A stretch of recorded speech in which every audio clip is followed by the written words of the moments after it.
po kami sa tahanan ni Lola Doring. Sa pong matanda na bingi at saka bulag. Narito po siya sa tahanan ng kanyang anak na si Ate Laura. Kayo na po nag-aalaga sa kanya, te?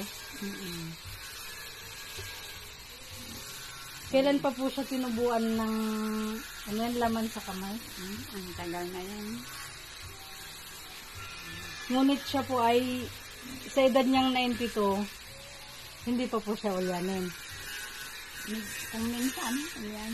Ulyanin na rin. Naman, Pero kapag kinausap nyo, sumasagot naman po ng ayos. Tapos, pag narinig, kailangan mong itutok yung bibig mo sa tenga niya.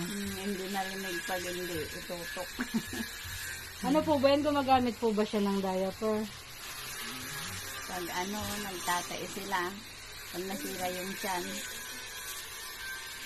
Bali kayo lang talaga po ang sumusuporta sa kanya.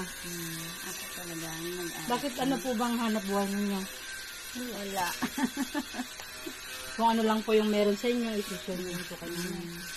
Pag meron silang tira, yun lang. Eh, yung mga kapatid nyo dumadalaw naman po sa kanya.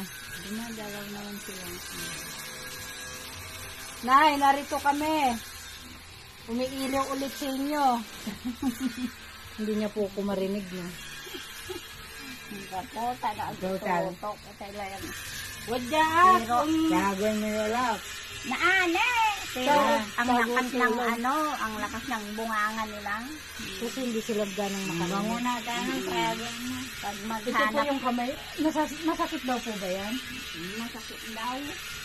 Naane! Mag-bless po ako, Nay. Dabal ko tundan lanang ta. Yes po. Dadabay panangnom. Baka.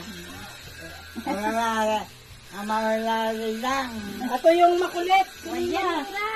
Oo. Amalali.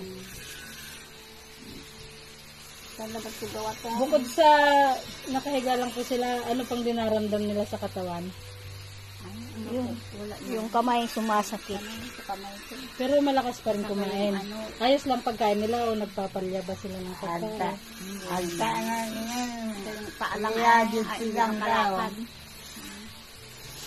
Pati paningin na wala na. Siya kunog, anong nangyayagi. Ayan po mga kadasulano, si Lola Doring po. Dalawang mata na. Sa pong bedridden na. Minsan nakakaupo po sila pag aalalayan. Hindi po sila makakita, hindi rin makarinig. Meron pang tumubong laman sa kamay. Yan po siya mga kadasulanos. Maraming salamat po.